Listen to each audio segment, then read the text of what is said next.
Bonjour à tous, je suis heureuse de vous retrouver ce matin, en cette belle journée de sabbat, après une petite parenthèse de vacances, après cette pause estivale.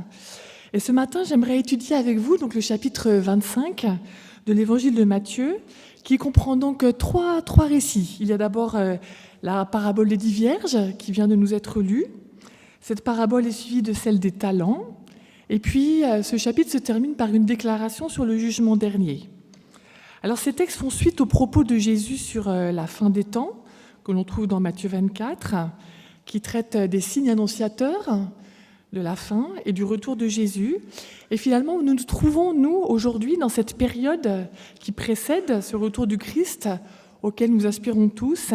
Il me semble important, voire même essentiel, de méditer sur ce temps de l'attente et sur ce que nous sommes invités à en faire, nous qui vivons en tant que croyants dans un monde qui est compliqué, qui est bouleversé. Et je crois que c'est à cela que nous invite ce chapitre 25 de l'évangile de Matthieu. Alors si vous voulez bien, nous allons commencer par la première parabole, la parabole des 10 vierges. Alors vous la connaissez bien pour la plupart. Il est question de 10 jeunes femmes qui ont décidé d'aller au devant de l'époux, au devant du marié. Et donc chacune d'entre elles prend sa lampe.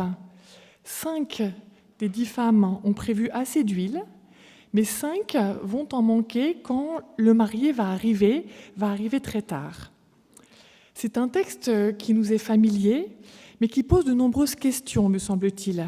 Et j'aimerais réfléchir avec vous ce matin aux principales singularités de ce passage. Quels sont les détails qui nous paraissent surprenants lorsque l'on fait une lecture attentive de ce texte ? J'en ai relevé 5. Il y en a certainement plus, mais j'aimerais en mentionner 5 avec vous ce matin. Il me semble que la première de ces singularités, c'est le retard de l'époux. Alors effectivement, dans notre société, il est de bon ton que la mariée arrive un petit quart d'heure en retard, généralement, le jour du mariage. Mais là, ce n'est pas tout à fait la même situation. La scène se passe en Orient, mais même en Orient, et malgré toutes les tractations qui étaient faites pour la dot, habituellement, un époux qui est heureux de se marier n'arrive pas avec 5 heures, 6 heures, voire même 7 heures de retard. Or, Jésus déclare ici que l'époux de l'Église, bien qu'aimant son Église, pourrait être très en retard pour être uni à elle. Le texte précise même qu'il ne viendra qu'au milieu de la nuit. Le milieu de la nuit, c'est quelle heure ? Minuit ? 1h du matin ? Je pense que c'est un détail qui n'est pas anodin. Parce que minuit, 1h du matin, 2h du matin, c'est l'heure où l'épouse pense probablement que le marié ne viendra plus. C'est donc pour elle l'heure des ténèbres, l'heure du désespoir. Alors, ce que sous-entend déjà ce texte, c'est que Jésus reviendra après un très long délai entre l'heure prévue et l'heure d'arrivée. Beaucoup ne l'attendront plus. Et c'est bien sûr une réalité que nous connaissons et que nous vivons. Nous-mêmes, parfois, nous nous interrogeons et nous nous demandons quand Jésus va revenir. Et par conséquent, il me semble que, étant dans ce temps de l'attente, nous sommes confrontés à 2 pièges. Le premier piège, être aspiré par le retour de Jésus. Et donc, nier le temps, agir comme si la vie ici-bas ne comptait pas. Autrement dit, ne jamais être présent au monde.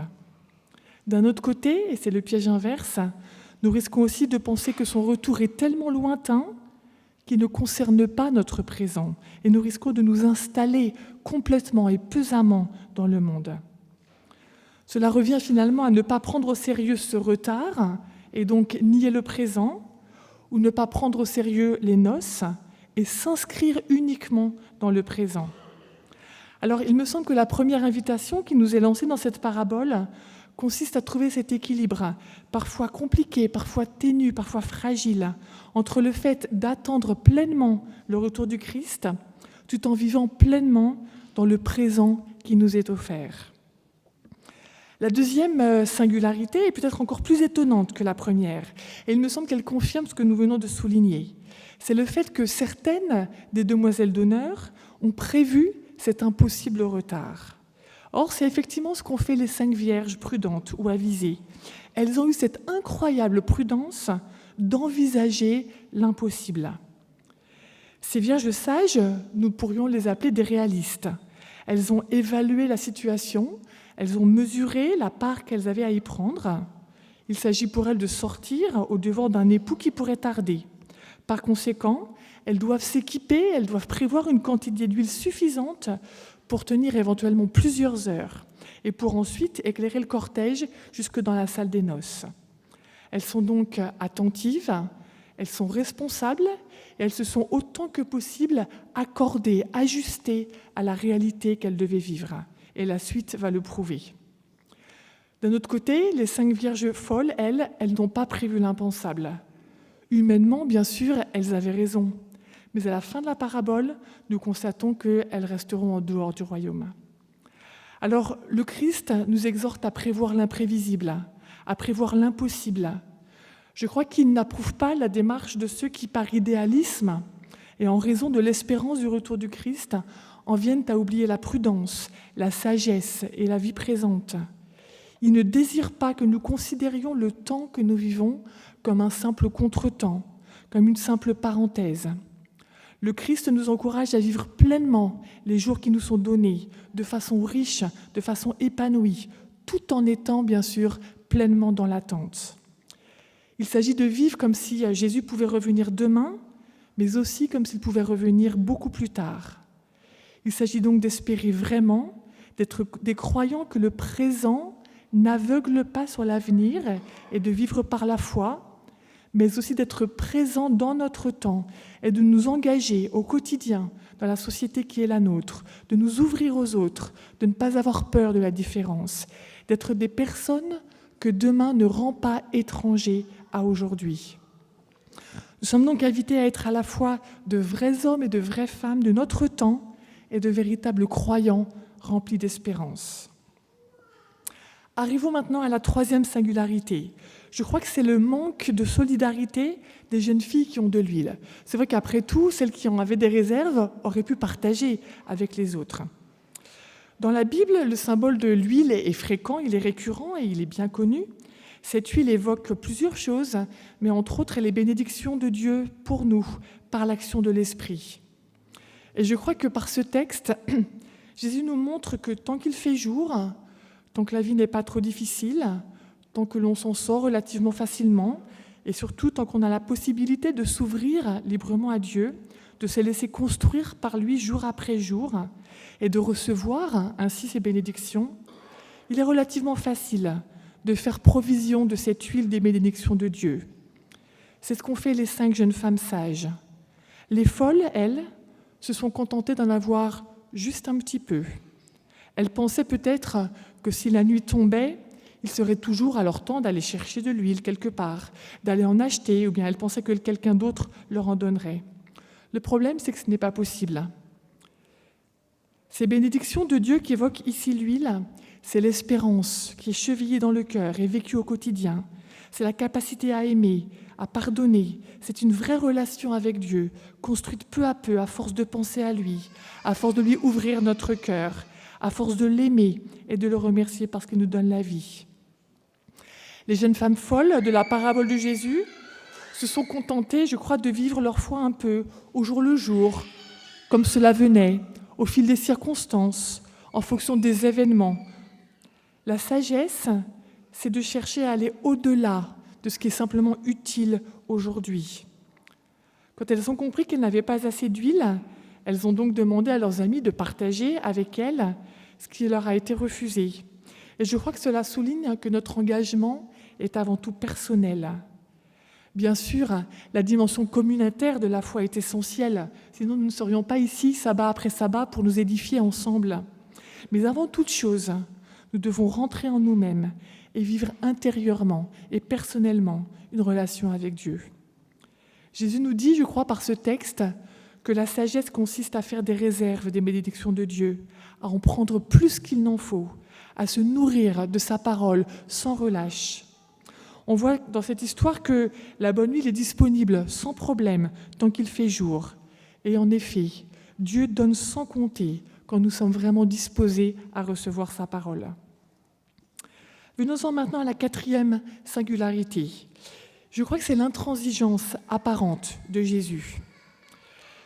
Une lecture un peu rapide et superficielle de ce texte pourrait nous amener à la conclusion que le salut n'est pas pour tous, que certains seront autorisés à entrer dans le royaume et que d'autres seront refoulés. Or, le texte débute par ce verset qui est bien plus qu'une introduction, je pense. Relisons-le ensemble, si vous voulez. Chapitre 25 donc de Matthieu, au verset 1. Nous lisons « Le règne des cieux sera comme ces 10 vierges qui avaient pris leur lampe pour aller au-devant du marié. Les 10 vierges sont conviées à la fête, ce qui nous rappelle que l'invitation du Christ est pour tous. Le salut est offert à tous. Tous sont choisis, tous sont élus pour le royaume. La différence entre les vierges folles et les vierges sages est ailleurs. » Et cette réflexion nous amène à une 5e singularité. En effet, je crois que nous courons un risque. Ce texte pourrait être lu aussi comme une justification d'un salut qui ne serait pas fondé sur la grâce de Dieu, mais sur nous-mêmes, sur notre capacité à faire des provisions d'huile. Cette parabole donne peut-être l'impression que c'est en fonction de nous, de ce que nous faisons, de ce que nous ne faisons pas, de ce que nous avons, de ce que nous n'avons pas, que l'accès à Dieu est possible ou n'est pas possible. Alors si on fait cette lecture, l'accès au royaume des cieux dépendrait d'une justice qui rejette ceux qui n'ont pas assez d'huile, peut-être pas assez prié Dieu, pas assez étudié la Bible, pas assez fréquenté l'Église, pas assez réfléchi aux questions théologiques, pas assez pris de temps pour leur spiritualité. Et donc, selon cette lecture, notre entrée dans le royaume dépendrait du taux de remplissage de notre lampe. Alors attention, ne vous méprenez pas, je ne veux pas dire que tout cela n'est pas important, bien au contraire. Bien sûr, c'est Dieu qui organise la noce, c'est Dieu qui invite, c'est Dieu qui vient à la rencontre de l'homme. Mais encore faut-il que l'homme réponde par sa personne, qu'il s'implique dans cette noce, qu'il s'apprête convenablement pour avoir part à la fête. L'action de Dieu et celle de l'homme sont conjointement nécessaires. Il doit y avoir une adéquation entre l'invitation de Dieu et la réponse de l'homme. Mais rappelons-nous que ces 10 vierges ont toutes répondu à l'invitation. Elles ont toutes pris une lampe pour aller au-devant du marié, mais elles se sont aussi toutes endormies, y compris les vierges sages. Et quand l'époux est arrivé, elles se sont toutes réveillées, y compris les vierges folles.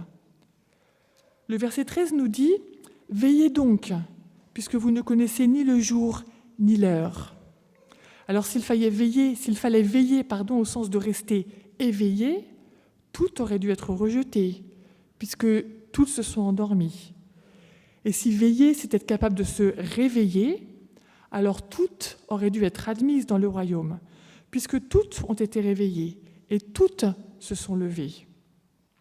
Souvent, on insiste sur ce dernier verset qui est certes important, mais je crois que la clé de ce texte est ailleurs.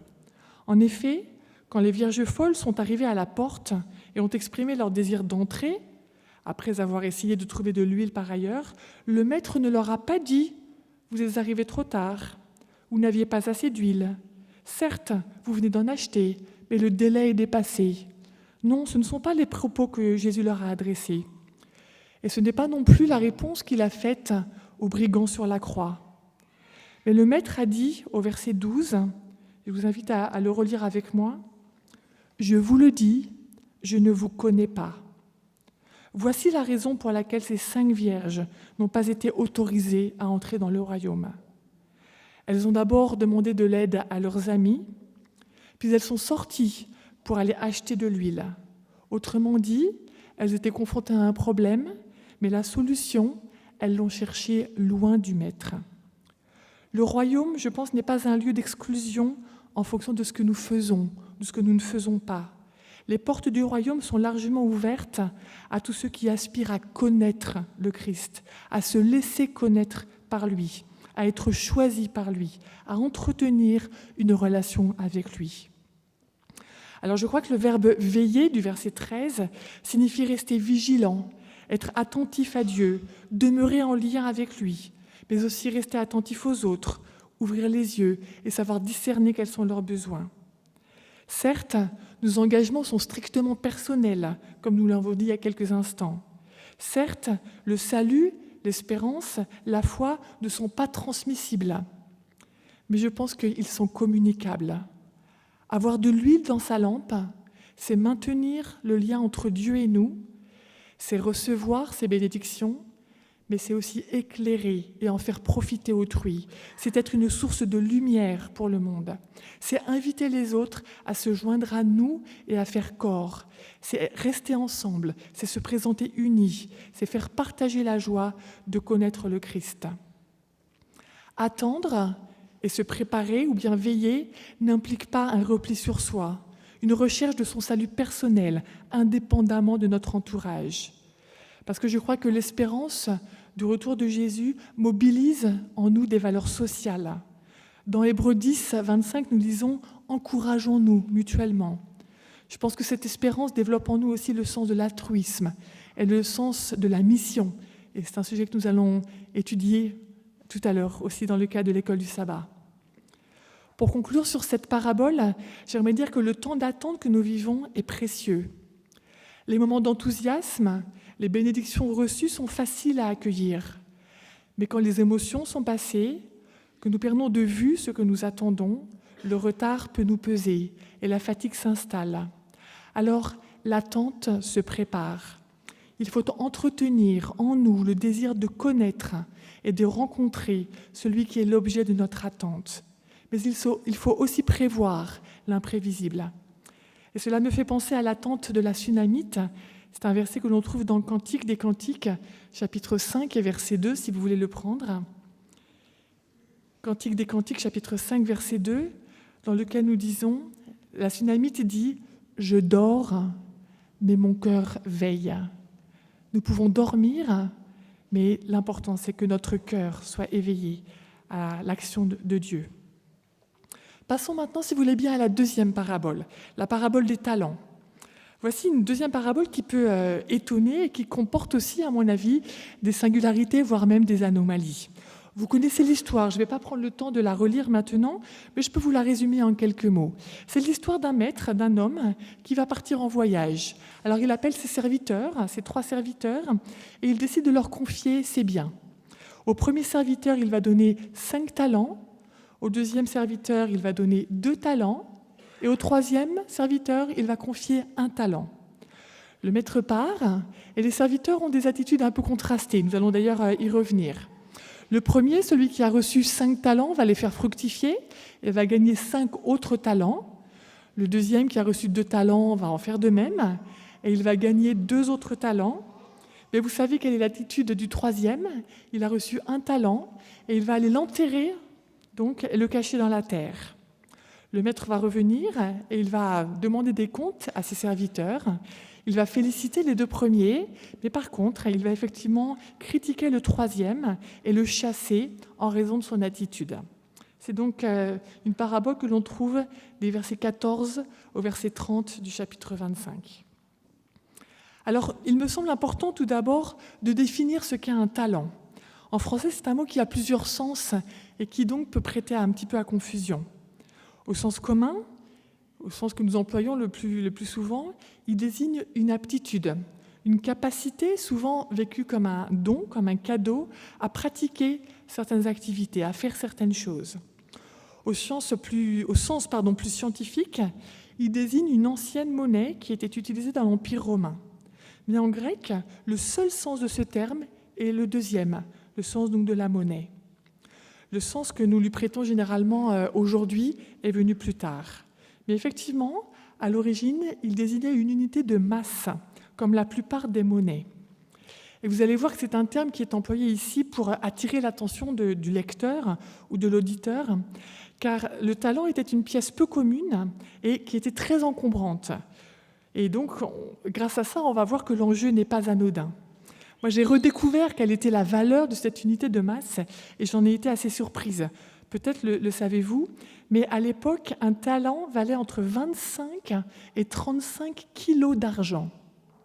Donc le maître a remis au premier serviteur 150 kilos d'argent, au deuxième environ 60 kilos et au dernier environ 30 kilos.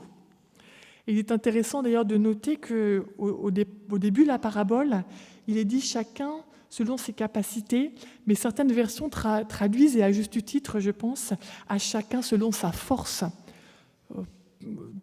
Prendre en main 150 kilos, c'est quelque chose qui est loin d'être facile. Alors venons-en aux singularités de ce texte. La première, je crois, c'est le fait que le maître parte très loin. Il part à l'étranger, il part en voyage. Alors il fait confiance à ses serviteurs. Il leur donne vraiment sa place, sa propre place. Ce n'est pas un patron comme les autres, parce que je crois que peu de patrons feraient ça. Dieu, en effet, accepte que l'Église soit ce que les ouvriers, autrement dit nous en ferons. Cette confiance est vraiment totale. En effet, le maître, ici, remet ses biens. Et vu les poids et les quantités, on pourrait presque dire qu'il remet tous ses biens. Le Christ se défait de sa vie, de ce qu'il a de plus cher, il ne garde rien pour lui. Ce don que le maître fait, le don que le Christ nous fait, est vraiment total. Et ceux qui le reçoivent doivent croire que cela leur est donné. En effet, je ne sais pas comment le verbe est traduit dans votre traduction. Parfois, dans certaines traductions, on trouve le verbe « donner » ou bien « remettre » dans la Tobe, aussi bien que « confier ». Autrement dit, le maître crée ainsi par son départ et son don une relation totale de confiance et d'amour. Il n'y a plus ce qui est au maître, ce qui est au serviteur, ce qui est à moi, ce qui est à toi. Il donne tout. On récupère au centuple ce que l'on s'est donné et abandonné. Alors on peut s'interroger sur l'interprétation de ces talents. Qu'est-ce qu'ils donnent ? Ce sont des biens que les serviteurs n'avaient pas jusqu'alors, des biens spécifiques au Christ.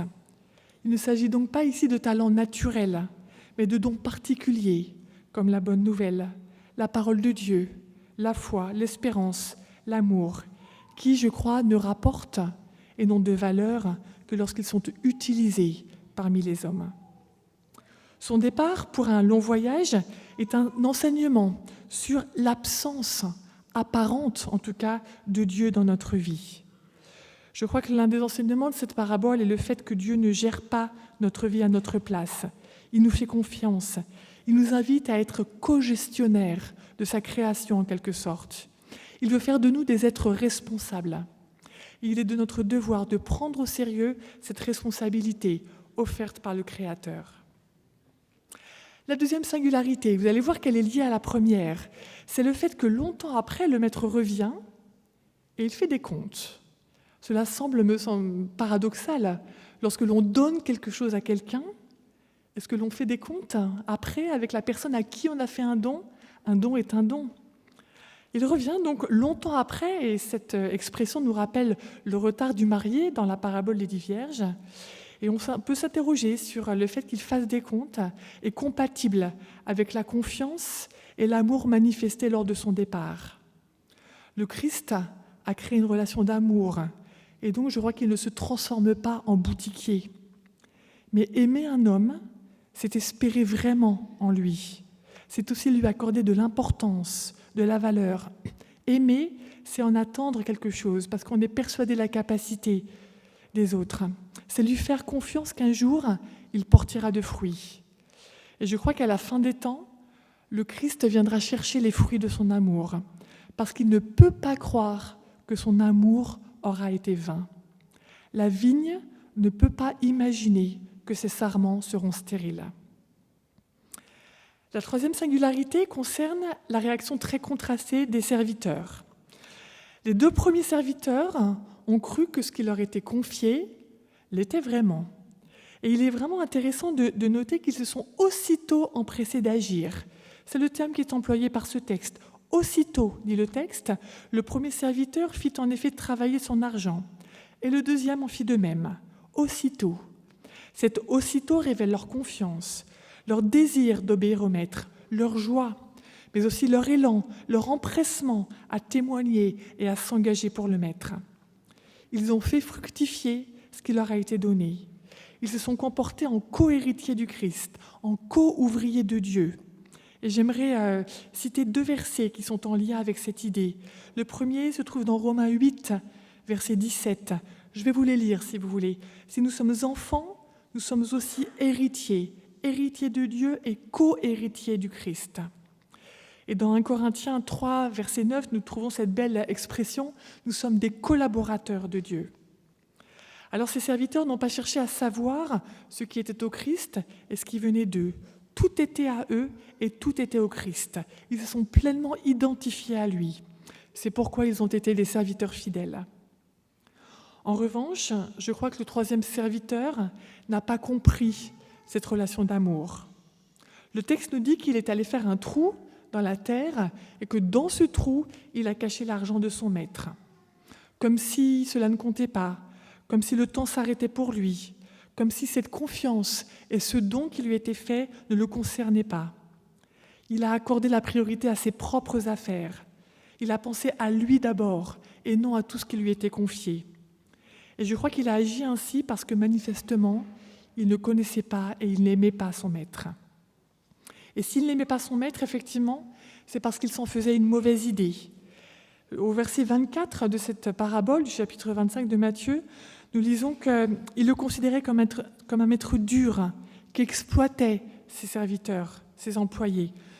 « Maître, je savais que tu es un homme dur. Tu moissonnes où tu n'as pas semé et tu récoltes où tu n'as pas répandu. » On peut effectivement avoir une mauvaise image du Christ et le méconnaître réellement, tout en le fréquentant, en vivant avec lui.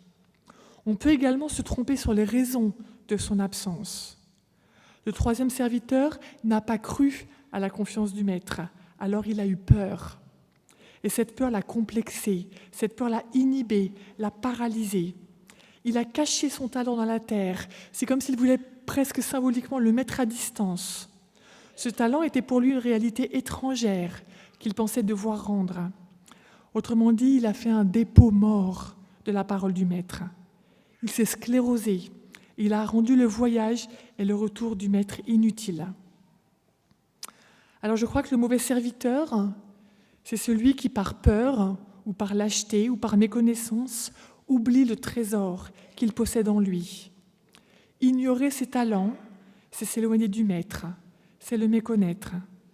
Ce serviteur n'avait reçu qu'un seul talent, et s'il avait fait fructifier, le maître aurait été pleinement satisfait. Mais il a préféré s'endormir, pour faire référence à la parabole des 10 vierges, et ce afin d'éviter toute responsabilité. C'était finalement la voie de la facilité, en faire le minimum, ne pas faire profiter les autres de son talent, si minime soit-il, ne pas prendre de risques. Ce serviteur voulait un Dieu qui ne le laisse pas libre, un Dieu qui ne délègue rien. Or, le temps de l'attente dans lequel nous nous trouvons n'est pas un temps vide, un temps où il ne se passe rien, que ce soit dans l'Église ou dans le monde, mais un temps au cours duquel nous sommes invités à vivre et à faire vivre la parole qui nous est donnée. Ainsi, par cette parabole, je crois que le Christ nous interpelle tous en nous demandant ce que nous faisons de la parole de Dieu qui nous est confiée. Faisons-nous fructifier en nous et autour de nous cette parole d'amour, ou l'enterrons-nous, l'ignorons-nous, ou la prenons-nous pour une parole qui nous enferme et qui nous paralyse? Comment comprenons-nous ce trésor qui nous est offert, cette richesse immense qu'est l'Évangile? Est-ce que c'est pour nous un poids qui est trop lourd à porter, ou est-ce que c'est la parole d'une bonne nouvelle qui libère? Si nous nous faisons une mauvaise idée de notre Maître, nous ne pouvons pas comprendre ce qu'il nous demande. Nous ne pouvons pas non plus nous empresser d'accomplir ce qui nous est confié, comme l'ont fait les 2 premiers serviteurs. Or, je crois qu'il est de notre responsabilité de faire connaître sans tarder, aussitôt, pour reprendre le mot de la parabole, de faire connaître rapidement notre Maître, de le faire connaître comme un Maître aimable et aimant, comme un Maître doux et compatissant, qui nous fait confiance, et non comme un Dieu dur et menaçant. Il est de notre responsabilité de serviteur de dire autour de nous promptement que Dieu est présent au quotidien dans notre vie, au lieu de laisser dire, comme nous l'entendons trop souvent, qu'il est injuste, lointain, violent, et donc de laisser tant de personnes s'endormir ou s'enterrer dans cette idée fausse, comme semble le faire le 3e serviteur. Il est de notre responsabilité aussi de lire et de relire sans cesse les Écritures pour y découvrir et pour faire découvrir à d'autres les richesses et les bénédictions de sa parole et pour apprendre chaque jour davantage à connaître le Maître. Je crois qu'à nous aussi, le Maître confie 30, 60 ou 150 kilos d'argent de bonnes nouvelles à faire fructifier, à partager et à investir, à faire valoir avec sagesse dans le monde. Nous sommes les dépositaires d'une véritable richesse que nous devons faire valoir, pour reprendre ces termes utilisés dans Matthieu 25, et pour que d'autres puissent découvrir le Dieu d'amour en qui nous croyons et qu'ils puissent trouver le chemin ouvert à tous du royaume des cieux. Et pour conclure, j'aimerais dire quelques mots du 3e passage de ce chapitre de Matthieu, qui conclut, à mon avis, de façon tout à fait pertinente ces 2 paraboles. Nous y trouvons la description de la scène qui se déroulera quand Jésus reviendra sur la terre. Vous connaissez ce texte. Il séparera les uns des autres et il dira à ceux qui seront à sa droite, et je vous invite à prendre ces versets avec moi, versets 34, 35 et 36. Il leur dira « Vous êtes bénis de mon Père, héritez le royaume qui a été préparé pour vous. Car j'ai eu faim et vous m'avez donné à manger. J'ai eu soif et vous m'avez donné à boire. J'étais étranger et vous m'avez recueilli. J'étais nu et vous m'avez vêtu. J'étais malade et vous m'avez visité.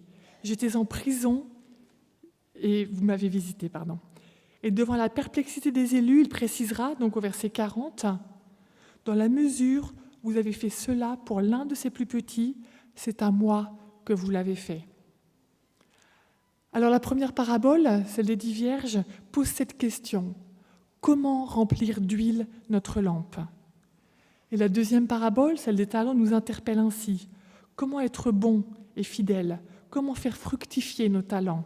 Comment connaître et révéler notre Maître ? La réponse nous est donnée en œuvrant chaque jour autour de nous pour les plus petits d'entre nous. Que Dieu nous aide en ce sens. Amen.